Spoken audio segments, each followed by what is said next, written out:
This is Optimal Relationships Daily, episode 334. New parents, listen up. Passion and parenting can coexist. By April Eldemire with Gottman.com. Hola, I'm Joss Marie, and welcome to my show where I narrate from some of the best relationship blogs out there every weekday just like an audiobook. I cover content that offers insight on dating, marriage, parenting, and pretty much anything else relationship-based. So feel free to share any topic ideas that you'd like to hear me cover right at oldpodcast.com. But with that, let's hear how it's possible that parenting and passion can coexist and start optimizing your life. New parents, listen up. Passion and parenting can coexist. By April Eldemire with Gottman.com. While walks on the beach and lazy afternoons of lovemaking often take a back seat after having a baby, Dr. John Gottman's research presented in the Bringing Baby Home workshop shows that passion and parenting can coexist. Gottman studied over 150 parents before and after having their first child and found that almost 2/3 reported heightened conflict, relationship disappointment, and hurt feelings post-baby. What were the other 1/3 of couples doing differently? They were making romance and friendship a part of their routine. While a decrease in sex is common and expected in the first few months of a newborn's life, it is still an important part of a couple's life and a strong predictor of overall relationship satisfaction.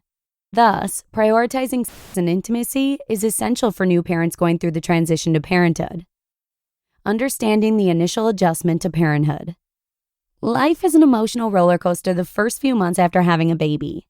Natural stressors of parenting such as hormonal shifts, recovery from childbirth, and sheer physical exhaustion, coupled with a reduced drive, leave every parent experiencing the highest of highs, the lowest of lows, and everything in between.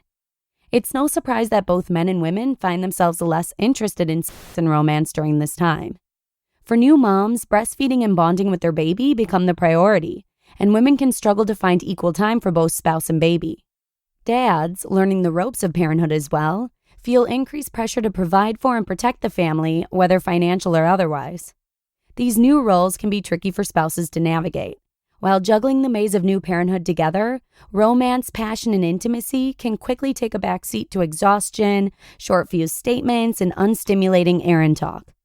Creating and sustaining a relationship that is rich in meaning, infused with those special rituals that bring us closer together and allow us to connect with one another, is even more important after having a baby. Establishing rituals of connection.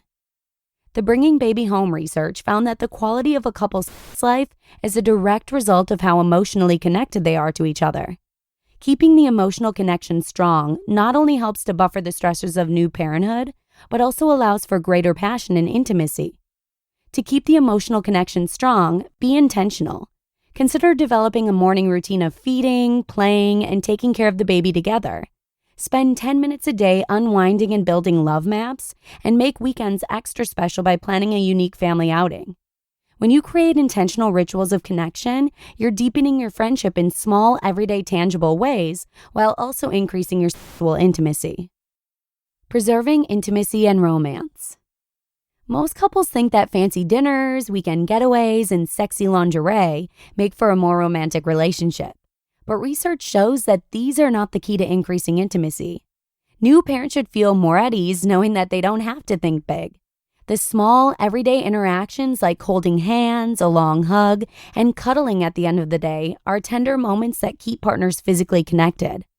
A couple's life peaks when they simply make time for each other, engage with one another, and build a surplus of positive interactions. Keeping sex and affection alive.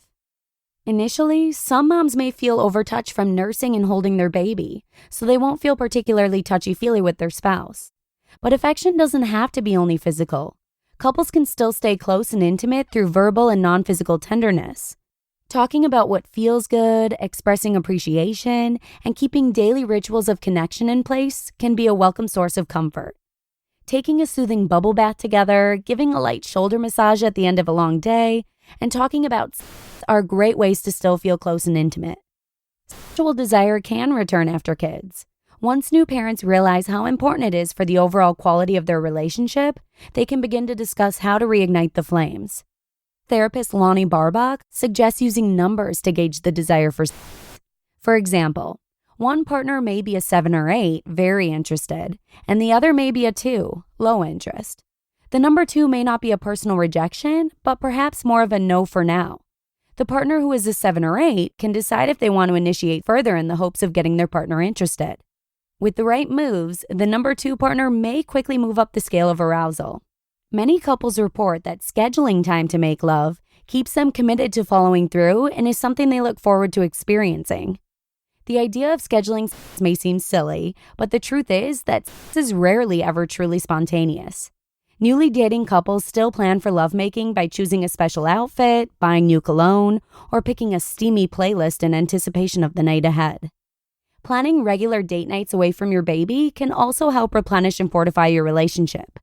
Some other ideas include morning lovemaking or spooning during nap times. Sexy messages throughout the day build excitement for the night ahead and makes courting playful, lighthearted, and fun. Intentionally carving out this time with your partner helps to remind you that you are a team, which in turn makes it easier for you to tackle daily struggles in a united way. In the long run, it also helps you to be better co-parents to your child. Having children is most definitely a game changer, but it doesn't have to be a romance killer.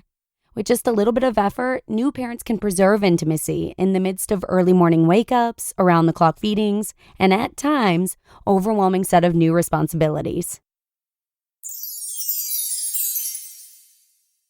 You just listened to the post titled, New Parents, Listen Up, Passion and Parenting Can Coexist by April Eldemire with Gottman.com. And I've actually featured guest author April Eldemire on my show in the past, but just in case you may not remember, she is a licensed marriage and family therapist, bringing baby home educator, and couples expert in Fort Lauderdale, Florida. So thanks to Gottman for letting me share April's post with you today. It's nice to have her content back on the show. But with that, I'm going to go ahead and wrap it up. Have a great Thursday, and hopefully I'll see you again tomorrow with the final show of the week, where your optimal life awaits. Hello, Life Optimizer. This is Justin Malik, creator and producer of this podcast, but also Optimal Living Daily, the show where I read to you from even more blogs covering finance, productivity, minimalism, personal development, and more from incredible bloggers like Derek Sivers, Zen Habits, Mark and Angel, The Minimalists, and all the ones you hear on this show too. So if you enjoyed today's episode and like taking amazing blogs on the go, come on over to Optimal Living Daily and subscribe to that one too. And together, we'll start optimizing your life. You've been listening to Optimal Living Daily. Be sure to hit the subscribe button to stay up to date on each new episode. And head to oldpodcast.com, that's OLDpodcast.com, for a free gift as well as more actionable tips and resources to help you maximize your potential. Thanks for joining us, and remember, your optimal life awaits.